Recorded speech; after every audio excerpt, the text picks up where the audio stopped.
کچا کھوہ میں جماعت اہل سنت حنفی بریلوی یونٹ کا اہم اجلاس مرکزی جامع مسجد یا رسول اللہ صلی اللہ علیہ وآلہ وسلم میں منعقد ہوا، جس کی صدارت ممتاز روحانی و مذہبی شخصیت پیر سید طالب حسین شاہ نے کی۔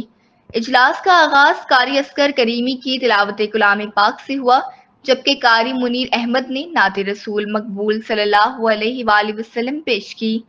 اجلاس کی سرپرستی علامہ محمد اکمل چشتی نے فرمائی۔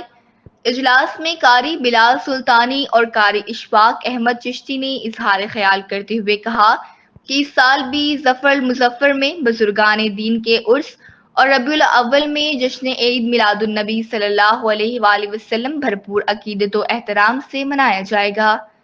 فرینڈز میڈیا گروپ کچا کھوہ کی جانب سے محمد زبیر نے میڈیا کوریج کی، جبکہ اجلاس میں شرکت کرنے والے علماء کرام میں علامہ شیر رحمان رضوی، قاری جنید، قاری عبدالواجد، قاری زین چشتی، قاری ناصر، قاری شعیب اور قاری اعظم چشتی شامل تھے، جنہوں نے قیمتی آراء پیش کی۔